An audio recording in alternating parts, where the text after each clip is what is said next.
1 Reis 18, diz assim: Então enviou Acabe mensageiros a todos os filhos de Israel e ajuntou os profetas no Monte Carmelo.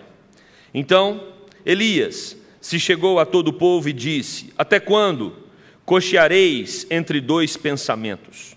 Se o Senhor é Deus, segui-o; se é Baal, segui-o.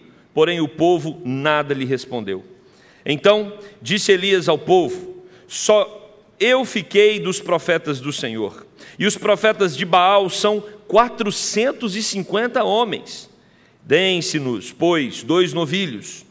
Escolham eles para si um dos novilhos e, dividindo-o em pedaços, o ponham sobre a lenha.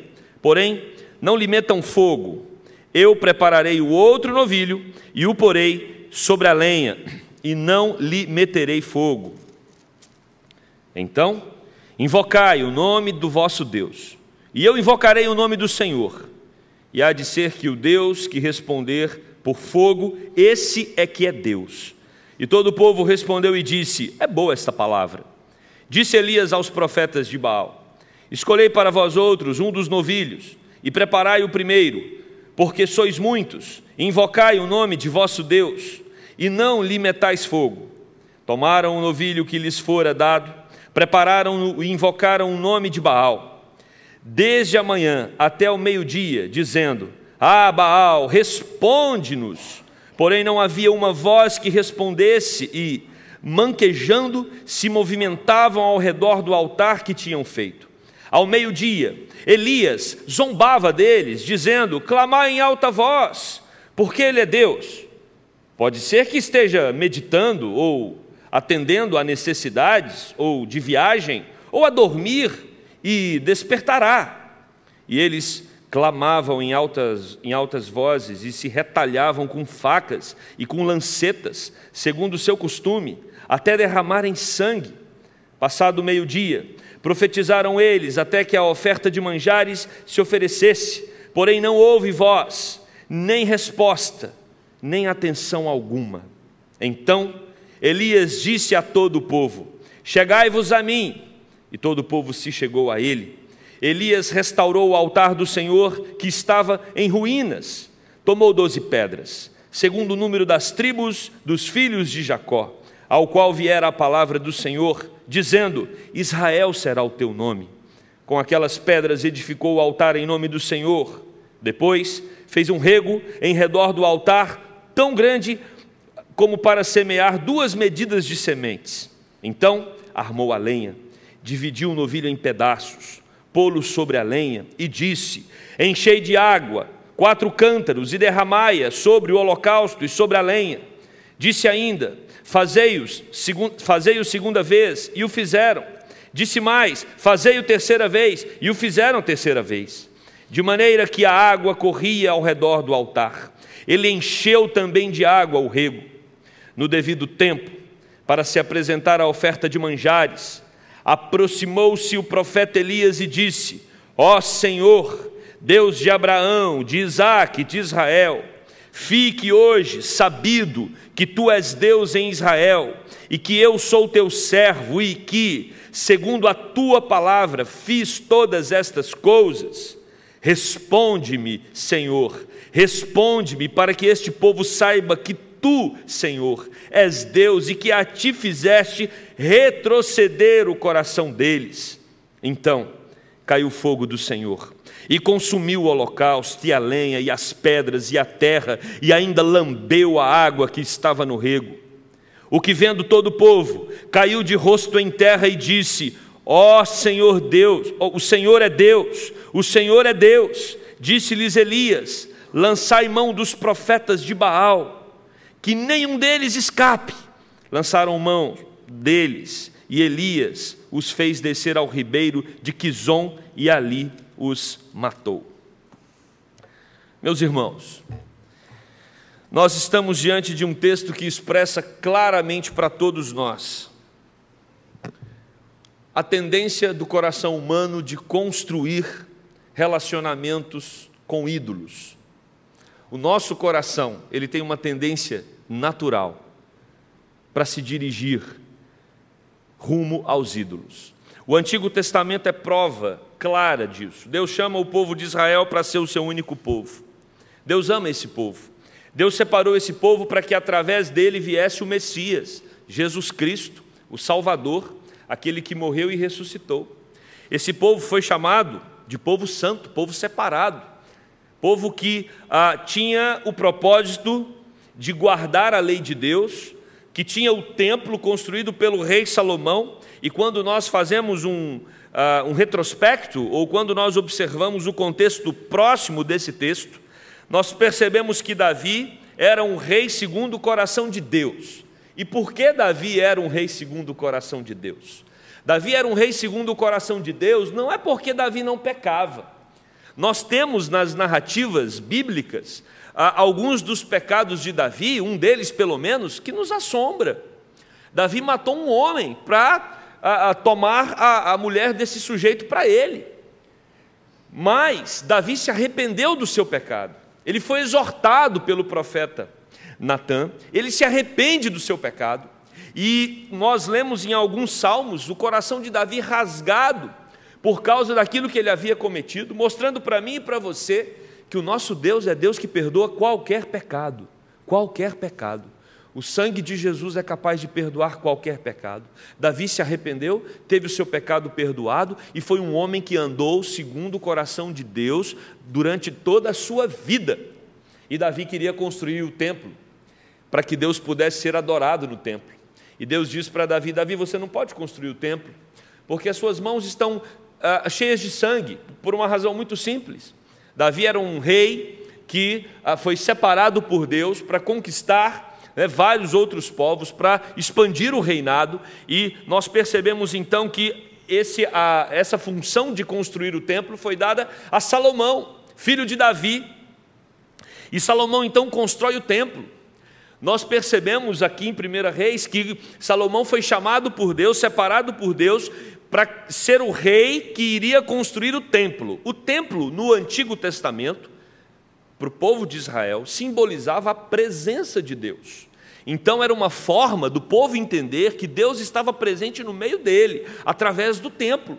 Ali dentro do templo havia o Santo dos Santos, que era o lugar onde Deus se revelava ao sumo sacerdote, é onde Deus perdoava o pecado do povo. Então no templo o povo se relacionava com Deus. Salomão então, quando foi chamado por Deus, não só para construir o templo, mas para ser rei sobre Israel, Deus pergunta para Salomão o que Salomão queria para que nesse processo de reinado, qual bênção ele queria receber de Deus. E Salomão pede para Deus o quê? Sabedoria. E a sabedoria de Salomão se espalha por todo o mundo, ao ponto de vários reis e imperadores virem até Jerusalém para conhecer acerca da sabedoria desse homem. Mas no livro de 1 Reis, no capítulo 11, versículos 3 e 4, nós percebemos que as mulheres perverteram o coração de Salomão para ele seguir outros deuses. Salomão começa a se relacionar com mulheres idólatras de outros povos, e isso faz com que o seu coração se distancie de Deus. O versículo 4 diz que o coração de Salomão já não era de todo fiel para com o Senhor. É interessante essa expressão. Significa que o coração de Salomão estava dividido entre Deus e os outros deuses. E aí, meus irmãos, ainda no capítulo 11, do versículo 5, a gente percebe que Salomão, chamado por Deus para construir o templo, que simbolizava a presença de Deus no meio do povo, agora ele começa a flertar com outros deuses. Astarote, o deus dos sidônios, Moloque, que era um deus, uma estátua, onde os filhos, as criancinhas eram oferecidas, eram queimadas vivas, como uma maneira de adorar ao deus Moloque, que era um deus dos amonitas. E Salomão começa a permitir essas práticas dentro do povo de Israel, e a reação de Deus é natural. A reação de Deus é óbvia. Deus se indignou contra Salomão, porque Salomão desviou seu coração do Senhor, Deus de Israel que por 2 vezes apareceu pessoalmente a Salomão, como nos informa o versículo 9 do capítulo 11. Meus irmãos, a partir daí, a partir do momento em que Salomão começa a permitir todos esses cultos pagãos dentro da nação de Israel, a nação desanda completamente. Nós temos aí o filho de Salomão, Jeroboão, depois Nadab, depois Baasa, depois Imri, depois Omri e por último Acabe. E o texto vai dizer no capítulo 16, versículo 30 de 1 Reis: fez Acabe, filho de Omri, o que era mal perante o Senhor, mais do que todos os que foram antes dele. O que nós aprendemos nesse contexto? O que nós aprendemos nessas palavras que estão em volta do texto que nós acabamos de ler aqui hoje à noite? Existe uma inclinação natural do coração humano de ter uma divindade dentro dele, nosso coração. Nosso coração precisa de alguém, de uma força maior que nos reja. A questão é, vivemos um momento completamente diferente. Nós não temos os deuses romanos, não temos os deuses do Antigo Testamento, nós não temos os deuses gregos hoje imperando no nosso meio. O que nós temos no nosso meio hoje são outros tipos de deuses, como, por exemplo, o materialismo, o desejo de ter alguma coisa. Às vezes nós valorizamos as posses mais do que a Deus. Nós temos, às vezes, também o interesse para o desenvolvimento intelectual e achamos que a nossa intelectualidade passa a ser o nosso Senhor. Tivemos agora, recentemente, no último final de semana, um acampamento de jovens, onde o Pedro Alcântara esteve lá conosco, um pastor batista, 27 anos, já com mestrado em filosofia, e ele falando sobre a guerra de cosmovisões, e teve uma fala dele que foi muito interessante. Ele disse: toda ideologia é uma idolatria. Toda ideologia é uma idolatria. Hoje nós vivemos um momento com várias ideologias. Essas ideologias, e pudemos perceber isso com muita clareza na última eleição, as pessoas abraçam aquele pacote e fazem daquele pacote, fazem daqueles elementos como se fossem elementos que iriam salvar o mundo. E colocam toda energia, colocam toda disposição para defender pontos que às vezes são insustentáveis. Então nós corremos o risco de valorizar ideologias, pensamentos, objetos, até mesmo pessoas ou coisas que são importantes para nós e que nós amamos mais do que a Deus. Então, de uma maneira sucinta, clara, simples, o que é idolatria? É quando nós amamos qualquer outra coisa na nossa vida mais do que a Deus. É quando nós começamos a disputar Deus com pessoas ou com coisas, ou com pensamentos. É quando nós começamos a misturar o Evangelho com outros princípios que não compactuam com o Evangelho. Não tem como, meus irmãos. Ou nós somos o povo de Deus, ou nós não somos o povo de Deus, e veremos isso de maneira muito clara no decorrer do texto. Mas tinha um homem em Israel, tinha um profeta, o nome dele era Elias. O rei Acabe, ele foi o pior rei de todos que antecederam ele, porque ele se casou com Jezabel, e ela instigava Acabe a seguir Baal e também os ídolos dos amorreus. Jezabel, esposa do rei Acabe, ela perseguia os profetas do Senhor. 1 Reis 18, 3 e 4. E ela matava os profetas do Senhor. Elias, então, estava nesse contexto. Imagina você como profeta de Deus, no meio do povo de Deus, numa nação separada por Deus, que tinha um templo que foi construído, que simbolizava a presença de Deus, e aí você tem um rei, a esposa dele, perseguindo os profetas de Deus. Olha que incoerência. E aí, o profeta Elias, ele está diante de um contexto difícil, porque a idolatria do povo, e é bom que saibamos disso, a idolatria do povo trouxe consequência para a nação. Não se engane, se você foi chamado para pertencer ao povo de Deus, se você foi chamado para seguir a Jesus Cristo, se tiver ídolos no seu coração, Deus vai tratar esses ídolos, porque nós aprendemos nos mandamentos que somente Deus é digno de toda adoração. Devemos adorar, honrar ao único e verdadeiro Deus. Então, quando nós construímos outros elementos, ou quando nós criamos ídolos para nós, isso vai ter uma consequência. O templo agora, diz o Novo Testamento, somos nós. Nós somos o templo de Deus.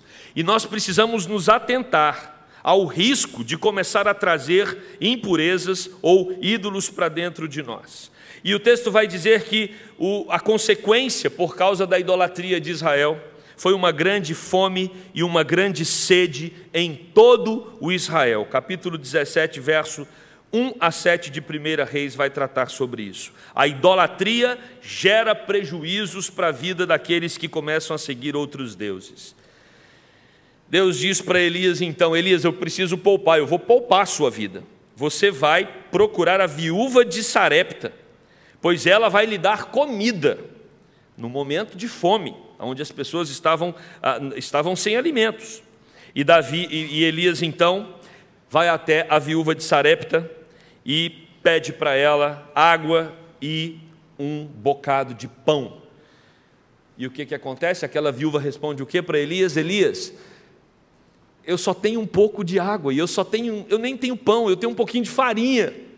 Essa farinha e esse pouco de água que eu tenho é para alimentar o meu filho e para me alimentar. O profeta então diz para ela assim: primeiro você pega essa farinha, faz um bolo para mim. Eu achei interessante, né? E depois você alimenta você e seu filho. Que mãe faria isso? Ah, não, profeta, eu vou alimentar meu filho, você fica para depois, se sobrar. Mas aquela mulher, ela entende que esse profeta é um profeta do Deus verdadeiro, é um profeta do Senhor. E ela diz então, crendo que você é um profeta de Deus, eu vou fazer isso. E ela primeiro faz um bolo para Elias, depois ela alimenta o filho e se alimenta. E o texto vai dizer, versículo 14 do capítulo 17: pois assim diz o Senhor, Deus de Israel, a farinha da sua panela não se acabará, e o azeite da sua botija não faltará, até que o Senhor faça chover sobre a terra. Ela alimentou o profeta, e o azeite dela não acabou, e a farinha dela não acabou, porque quem sustenta o povo de Deus diante das tribulações, quem sustenta aqueles que são fiéis ao Senhor, é o próprio Deus. E é isso que o texto quer nos ensinar. Só que aí, irmãos, olha o contexto do profeta. O profeta vai até essa mulher o alimenta, e ele percebe claramente que é Deus no meio de um contexto de seca, de fome, de um contexto de dificuldade. Ele percebe claramente que Deus está usando essa viúva para o abençoar, e Deus está abençoando a viúva. Mas o que acontece? O filho da viúva morre. Como assim? Eu acolho o profeta de Deus e o filho da viúva morre. O meu filho morre. Você já teve essa sensação de que quanto mais você busca a Deus, mais as coisas complicam? E a mulher então fala para o profeta: profeta, eu não estou entendendo, qual é o problema? Deus está te usando para me punir, para me tratar por causa da minha iniquidade? Você veio trazer à memória a minha iniquidade e matar o meu filho? Elias olha para aquele contexto e ele também não entende. O que ele faz? Ele pega o filho da viúva, sobe para o quartinho dele, e ali naquele quartinho, ele eleva essa criança 3 vezes diante de Deus e clama a Deus para que a alma da criança volte para a criança. O que Deus faz? Deus ressuscita o filho da viúva. Irmãos, e tudo isso mostra claramente o quanto Deus estava com o profeta, e o quanto Deus estava disposto a abençoar aquele homem e a mostrar para aquele homem, profeta Elias, que Deus iria usá-lo ainda mais, que Deus iria, e eu entendo que é exatamente isso que está acontecendo. Deus está mostrando para o profeta: profeta, fica tranquilo, porque no momento de seca, no momento de fome, eu é que te dou o alimento. Fique tranquilo, porque eu estou com você ao ponto de te usar para ressuscitar uma criança. E Elias então entende que ele vai ser usado por Deus para uma grande missão adiante. E Deus diz para ele: agora eu quero que você vá lá falar com Acabe. E é exatamente isso que nós acabamos de ler aqui no texto de 1 Reis. Elias diz para Acabe, mandado por Deus, que ele e a casa de seu pai deixaram os mandamentos do Senhor. Como profeta, vida de profeta nunca foi fácil. Se você ler a vida dos profetas do Antigo Testamento, não teríamos hoje essa moda de um monte de gente querendo ser profeta e profetiza. Porque o profeta é aquele que vai contra tudo que está se estabelecendo no momento. O profeta é aquele que vai dizer para a nação que ela está caminhando numa direção que Deus não quer que ela caminhe. O profeta é aquele que, quando ele abre a boca para falar, ninguém fica feliz com o que ele está falando. E agora Deus está usando Elias para ir falar com o rei Acabe. E Elias teme falar com o rei Acabe, porque ele sabe que a esposa do rei matou um monte de profetas, e ele provavelmente, vai ser o próximo. Mas Deus diz para ele que ele estaria com Elias e que nada aconteceria. O verso 19, então, Elias diz para Acabe: Acabe, junta aí os 450 profetas de Baal, e mais os 400 profetas do poste ídolo no Monte Carmelo. Somando os dois grupos, 450 mais 400, 850 profetas. E Acabe, então, ouvindo aquela mensagem de Elias, provavelmente ele pensou: o que será que esse homem tem na cabeça? O que esse profeta está querendo? E aí, quando nós observamos aqui, poste ídolo era o nome dado a uma imagem feita em homenagem a Azerá. Quem era Azerá? Considerada pelos cananeus como sendo a deusa mãe. Normalmente, essa deusa mãe, a imagem dela ficava exposta junto a Baal, o deus da promiscuidade. Então existe toda uma conotação promíscua nessas duas figuras da divindade, Baal e Azerá. E é uma promiscuidade sexual mesmo. Tenta construir na sua mente o povo que foi separado para ser um povo santo, o templo que foi construído por Salomão, e agora você tem as imagens desses deuses se multiplicando por todo Israel. E aí o profeta Elias diz para Acabe: pegue todos esses profetas, os 450 de Baal, mais os 400 profetas de Azerá. Vamos até o Monte Carmelo. Elias convoca o povo e diz: olha, todos vocês, povo de Israel, vocês que ficam aí em dúvida entre dois pensamentos, se vocês servem ao Deus de Israel ou se vocês servem a Baal. Não dá para abraçar os dois. É muito interessante o versículo 21. Até quando cocheareis entre dois pensamentos? Se o Senhor é Deus, seguiu. Se é Baal, seguiu. O que chama a atenção é que o povo ficou em silêncio. O silêncio, irmãos, significa a dificuldade do povo em decidir. O povo não quer abrir mão do Deus verdadeiro, mas também não quer abrir mão das idolatrias que tomam o coração deles. Às vezes, nós não queremos abrir mão da nossa fé, mas também não queremos abrir mão dos prazeres e das propostas desse mundo. O que o profeta nos chama a atenção aqui é que não dá para servir a dois senhores. Jesus diz isso nos evangelhos. Ou a gente se apega a um, ou a gente se apega ao outro. Essa é uma palavra que precisa ficar muito clara em nossos corações. Não dá para compactuarmos com a palavra de Deus, com a lei de Deus, com os princípios de Deus, com a mensagem do Evangelho e com o pacote do mundo. Não dá, não compactua. Você vai ter que abraçar um dos dois pacotes.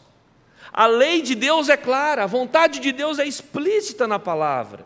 Ou nós abraçamos esse livro e o amamos com todo o nosso coração, crendo que assim estaremos honrando e obedecendo a Deus, ou nós abandonamos esse livro e seguimos a Baal. Mas o povo ficou calado, o povo ficou em silêncio. E aí Elias faz uma proposta: vamos pegar 2 novilhos, vamos cortar esses novilhos, derramamento de sangue, vamos colocar um sobre a lenha e não vamos pôr fogo nele. Versículo 24 diz: e vocês vão invocar o Deus de vocês, vocês vão invocar a Baal, e eu vou invocar a Yavé, o Deus de Israel. O Deus que responder com fogo, esse é o Deus verdadeiro.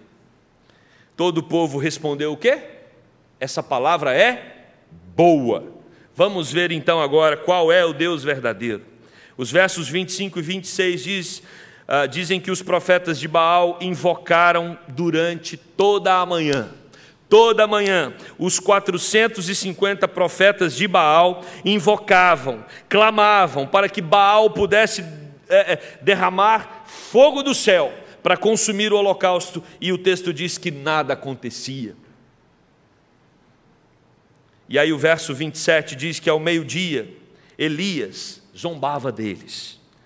Clamem mais alto, talvez o Deus de vocês esteja meditando, ou quem sabe atendendo necessidade de outros, ou viajando, ou dormindo. O verso 28 diz que eles gritavam mais alto, e pior que isso, eles se retalhavam com facas, para que Baal, de alguma forma, respondesse ao clamor deles. Eles se martirizavam e gritavam, e nada acontecia. Não houve qualquer resposta, porque quando nós clamamos deuses falsos, quando nós buscamos sentido na vida, aonde não há vida, nós não obteremos a resposta que queremos. E aí, meus irmãos, Elias diz ao povo, no verso 30, chegai-vos a mim. Elias então restaura o altar ao Senhor. Ele toma 12 pedras, cada pedra simbolizando uma tribo de Israel. Ele edifica o altar, e o texto diz no verso 32 que ele edifica o altar em nome do Senhor. E ele complica mais o desafio. Ele faz um rego em volta do altar. E ele pede para que tragam água, e muita água, água uma vez. Derrame água uma vez, derramaram. Derrame água 2 vezes, derramaram. Derrame água 3 vezes, derramaram água.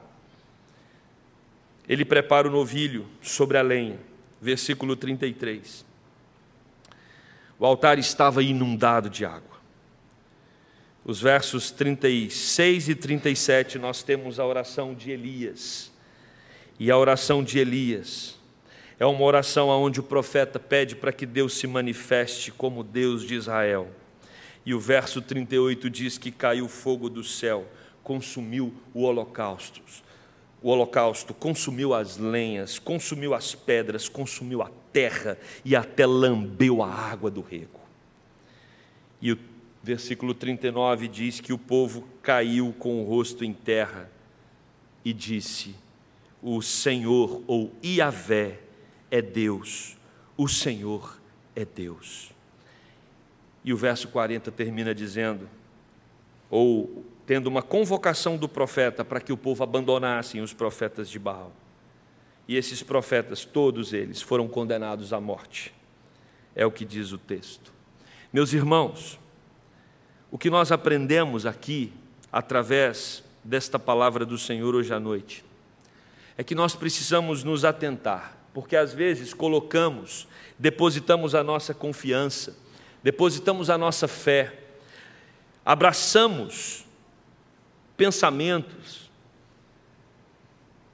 colocamos a nossa energia, a nossa força, nosso vigor, a nossa existência em coisas, em projetos, em pessoas que não vão nos levar a lugar algum.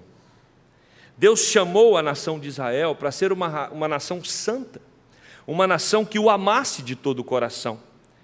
E percebemos ali a partir de Salomão que essa nação resolveu amar outros deuses. Por isso o juízo do Senhor.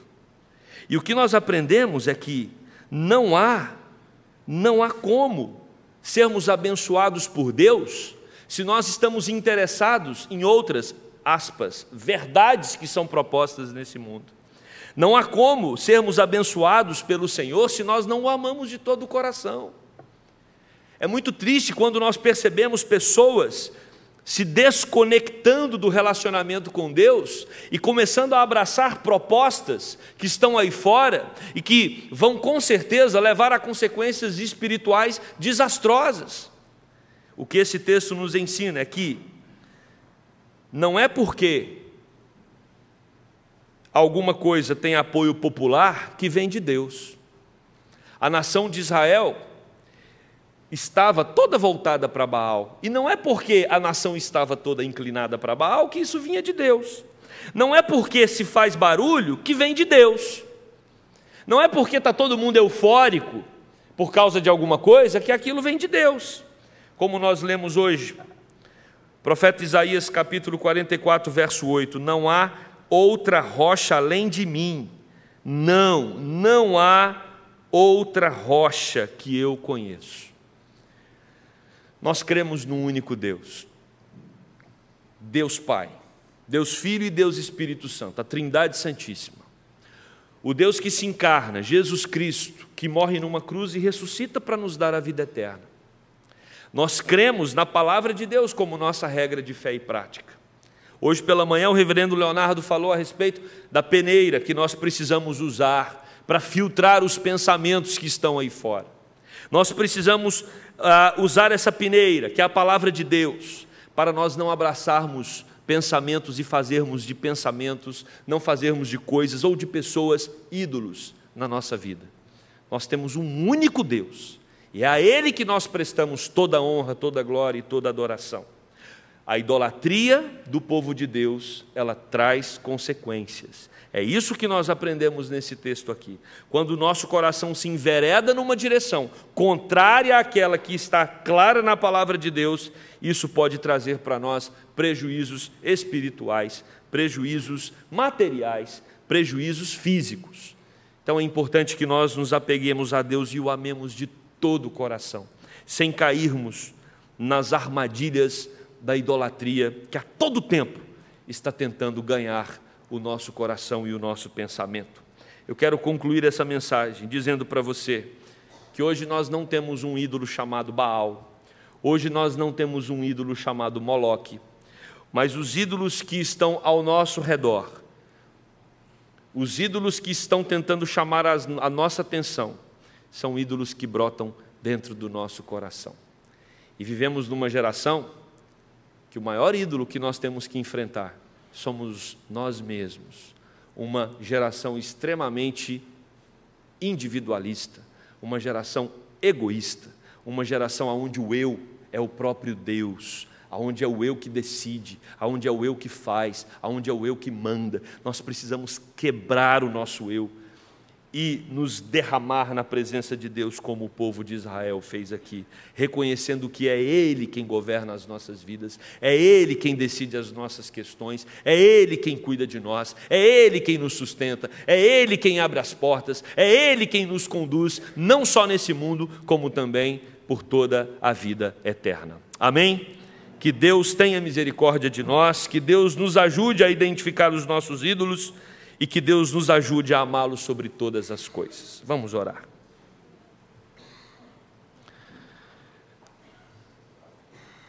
Pai querido, a Tua palavra nos mostra hoje que Tu és Deus de poder que derrama fogo do céu. Fogo que simboliza o juízo do Senhor. Fogo que vem para mostrar claramente que Tu és o único Deus verdadeiro, capaz de fazer com que o alimento se multiplique, como aconteceu com aquela viúva. O Senhor é o Deus capaz de ressuscitar mortos, e o Senhor também é Deus capaz de fazer com que o fogo caia do céu para se revelar como aquele que purifica o seu povo. E Jesus Cristo, quando vem à terra, Ele mostra exatamente isso. É o Deus que tem poder para transformar qualquer realidade. Por isso, Pai, eu clamo ao Senhor nessa noite, transforme as nossas realidades, nos ajude a identificar os ídolos do nosso coração, nos ajude, Deus, a perceber quais são os objetos, quais são os pensamentos, quais são os elementos que estão nos desfocando de uma adoração sincera, verdadeira e plena ao Senhor. Tire os Baals do nosso coração. Tire, Deus, tudo aquilo que nos distancia de Ti, para que possamos ter uma vida sincera, verdadeira, autêntica e plena na Tua presença, Deus. Tenha misericórdia de nós. É verdade que somos, Deus, seduzidos o tempo todo, a todo momento, alguma coisa está querendo nos desviar da Tua presença, mas que o Teu Santo Espírito nos capacite a uma vida de santidade, a uma vida de temor e a uma vida de amor ao Senhor sobre todas as coisas.